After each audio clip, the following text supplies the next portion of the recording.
শুভ সকাল সকলকে। অনেক দিন পর আবার একটি ট্রাভেল ব্লগ নিয়ে চলে এলাম।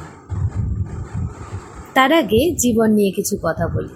হ্যাঁ, একদম আমার নিজেরই কথা বলবো। জীবন কি অদ্ভুত না? ছোট থেকে জেনে এসেছি জীবনের 4টি পর্যায়: শৈশব, কৈশোর, যৌবন আর বার্ধক্য। কিন্তু আমার কি মনে হয় জানে, এই যৌবন আর বার্ধক্যের মাঝখানে আরেকটি পর্যায় রয়েছে, যে পর্যায়ে দাঁড়িয়ে আছি আমি। একদম ঠিক ভেবেছেন। এই সময় আমাকে না বলা চলে যুবতী, না বলা চলে বৃদ্ধ। একটা পরিণত উন্নত মন, অদ্ভুত একটা সময় জানেন। এই সময়টা দাঁড়িয়ে এইটুকু বলতে পারি, আমার আশেপাশে আমাকে কে কী বললো, কে কী আমার সম্পর্কে জানলো, বা কে আমাকে ভালো বললো বা খারাপ বললো, এমনকি কে আমাকে নিয়ে সমালোচনা করলো, তাতে বিন্দুমাত্র আমার আর কিছু যায় আসে না। অদ্ভুত একটা সময়, মনটা বড্ড বেশি উন্নত হয়ে ওঠে।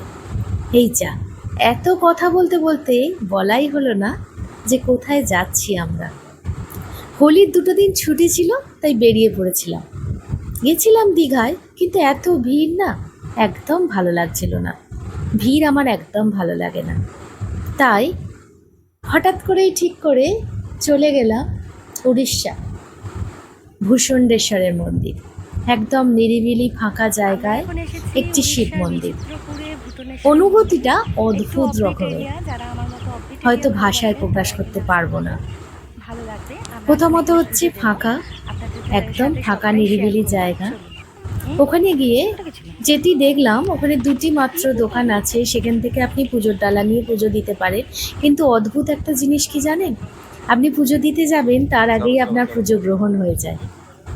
ওখানে এত গরু, তাদের সেবা করলে, আর এত ছোট ছোট বাচ্চা রয়েছে, এত গরু রয়েছে, ওরা আপনার হাত থেকে নিয়ে ফল নিয়ে খেয়ে নেবে, আপনার পেছন পেছন ঘুরবে, আপনার পাশে পাশে থাকবে।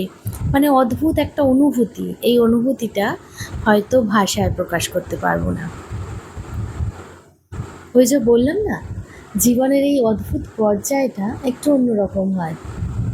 মানে এই সময় আপনার অনুভূতিগুলো একদম অন্যরকম হয়। ঈশ্বর সাধনা করেন আপনি, আমি ভীষণভাবে ধার্মিক, ভীষণভাবে ঈশ্বর মানি। তবে ওই যে লোক দেখানো বাহ্যিক আড়ম্বরপূর্ণ ঈশ্বর সাধনা আমার দ্বারা কোনো দিন হয়নি, কোনো দিন হয়ও না। আমার মনে হয় ঈশ্বরকে আমি যে রূপে পুজো করব, সেই রূপে ঈশ্বর আমাকে ধরা দেবে। আমার বাড়িতে গোপাল রয়েছে, গোপালকে আমি সন্তান রূপে সেবা করি। আবার এই যে ভূষণ্ডেশ্বর মন্দিরে গেছি, ওখানেও আমি নিজের মতো করে গোমাতা সেবা করেছি, ওদেরকে ফল খাইয়েছি। তারপরে শিব মন্দিরে ঢুকে, মানে একটু নেমে গিয়ে শিবলিঙ্গটা, এবং এটা এশিয়ার বৃহত্তম শিবলিঙ্গ, অনেকটা বড়, সেখানে গিয়ে পুজো দেওয়া। আর একটা কথা বলি, ক্যামেরাটা দেখছেন এদিক ওদিক ঘুরে যাচ্ছে, কাঁপছে অনেক সময়। তার কারণ হচ্ছে ক্যামেরাটা কিন্তু আমার মা ধরে আছে, আর মা তো অভ্যস্ত নয় এসব ভিডিও করতে, তাই হয়তো একটু এদিক ওদিক হয়ে যেতে পারে। তো ওখানে গিয়ে মন শান্তি করে নিজের মতো করে আমি পুজো দিয়েছি। হ্যাঁ, একদম লোক দেখানো যে আড়ম্বরপূর্ণ পুজো হয়, সেটা এখানে হয় না। ওই যে বললাম, এখন যেহেতু ফাঁকা ফাঁকা আছে, আপনি শ্রদ্ধা ভরে পুজো দিতে পারবেন। যেদিনই দেখবেন এখানে ভিড় হয়ে গেছে, অনেক মানুষের আনাগোনা, তখন বোধহয় সেই কি বলবো, সেই রকম একটা শান্তির অনুভূতি হয়তো আর থাকবে না। এটা আমার মনে হয়েছে, জানি না সকলের মনে নাও হতে পারে। তবে আমি আমার ভাবনাগুলোই আপনাদের কাছে তুলে ধরছি, অন্য কিছু নয়। আমি জানি না কারা কারা এখানে বেড়াতে গেছেন বা ঘুরতে গেছেন বা পুজো দিতে গেছেন। আমার খুব ভালো লেগেছে।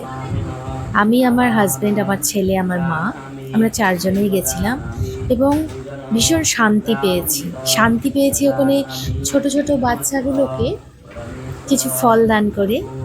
ওখানে যে গরুগুলো রয়েছে, ছোট ছোট গরু, তাদেরকে ফল খাইয়ে তাদের সেবা করে ভীষণ শান্তি পেয়েছি। পারলে একবার অবশ্যই উড়িষ্যার এই ভূষণ্ডেশ্বর মন্দিরে ঘুরে আসবেন। ফিলিংসটা অদ্ভুত রকম হবে, মনটা বড্ড বেশি শান্ত হয়ে যাবে। ফাঁকা ছিল তাই আপনাদের সাথে ভিডিও করে শেয়ার করতে পারছি, ভিড় থাকলে হয়তো সম্ভব হতো না। তো সেখানে আমরা সকাল সকাল গেছিলাম। দীঘা থেকে আমাদের টাইম লেগেছিল 1.5 ঘন্টা মতো। ওখান থেকে আপনারা গাড়ি হায়ার করে যেতে পারেন, খুব ভালো লাগবে। 2,500-3 হাজার টাকা হয়তো গাড়ি ভাড়া নেবে, আর যারা অটোতে যেতে চান সেক্ষেত্রে 1200 থেকে 1300 টাকা পড়বে, যেতে পারে, খুব ভালো লাগবে। একদম নিরিবিলি গাছগাছালির মাঝখান দিয়ে গিয়ে একটা শূন্য ফাঁকা জায়গায় এই মন্দির। জানি না বাবু মাথা থেকে কবে মানুষ জানতে পারবে যে এখানেও একটি শিবলিঙ্গ আছে যার পুজো হয়, নিত্য সেবা হয়। আশেপাশের বসতি খুবই কম, আমার চোখে তেমন পড়েনি। যে কজন আছেন ওখানকার আদিবাসীরা, তারাই এখানে দোকান খুলেছেন 2-একটা, তো সেইভাবেই তাদের হয়তো উপার্জন হয়। আর এখানে যারা পুজো দিতে আসেন তাদের কাছে ওই ছোটো ছোটো বাচ্চারা, ওখানকার যে গরুগুলো রয়েছে না, ওরা শুধু খিদের জন্য আপনার কাছে আসবে, এছাড়া কোনো কারণে না। আপনাকে গোতাবে না বা আপনাকে কোনো ক্ষতি করবে না, শুধুমাত্র খিদের জন্য ওরা আপনার কাছে আসবেন। পারলে ওদেরকে খাওয়াবেন, মনে শান্তি আসবে। আর ওখানে একটি গাছ আছে যেখানে আমি একটা চুনরি বেঁধে দিয়েছিলাম। আপনি মনের ইচ্ছা কিছু থাকলে সেটা চেয়ে এই চুনরিটা বাঁধতে পারেন। আমি যা কিছু করেছি আমার মন থেকে করেছি, কোনো নিয়ম নীতি আমি ঠিক জানি না, বাট আমার মনে যা চেয়েছে আমি তাই করেছি। আমার হাজব্যান্ড ওখানে যত গরু আছে সকলকে খাওয়াচ্ছে। জানেন তো, আসল সেবা কিন্তু সেটাই।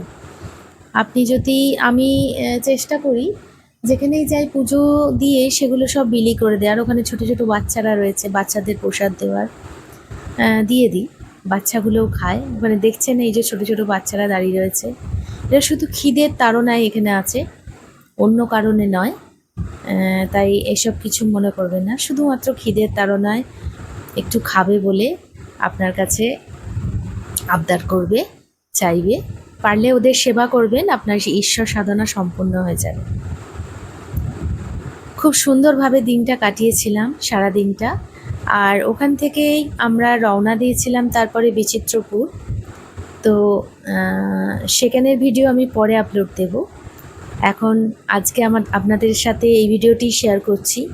অনেক দিন হয়ে গেল এডিট করা হয় না, তো আজকে একটু সময় পেয়েছি, এডিট করে দিলাম।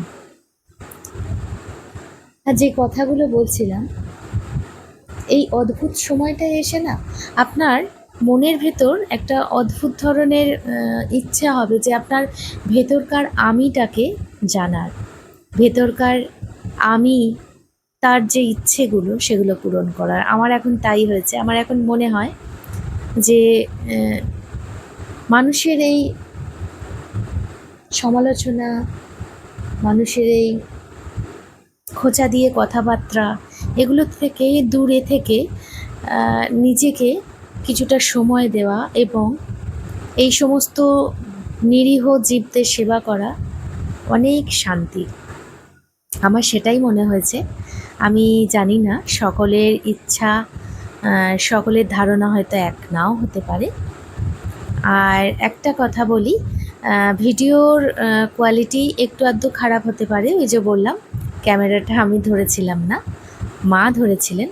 তো মা তো অত মানে কোনো দিন এসব ভিডিও টিডিও করেন না, তো হাতটা অনেক সময় কেঁপে গেছে, সে কারণে ভিডিওগুলো এদিক ওদিক হয়ে গেছে। জায়গাটা আহামরি সুন্দর আপনাদের নাও লাগতে পারে, আমার লেগেছে ভীষণ সুন্দর, তাই আপনাদের সাথে শেয়ার করলাম।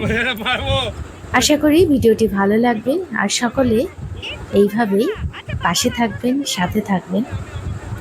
আর পারলে একবার এই ভূষণ্ডেশ্বরের মন্দিরে ঘুরে আসবেন, এদের সেবা করে আসবেন। দেখবেন মনটা অনেক বেশি পবিত্র, উদার হয়ে গেছে। মানে জীবনে অনেক, প্রত্যেকটা মানুষই আমি মনে করি সবাই পুণ্যবান নয়, সকলে পুণ্য করেছেন এমন নয়। আমরা প্রতিনিয়ত প্রত্যেকেই কিছু না কিছু পাপ করে চলেছি। তো যদি একটু কারো সেবা করে সেই পাপগুলো থেকে মুক্ত পেতে পারি, এর থেকে বড় কথা বোধহয় আর কিছু হয় না। তো সকলে ভালো থাকবে।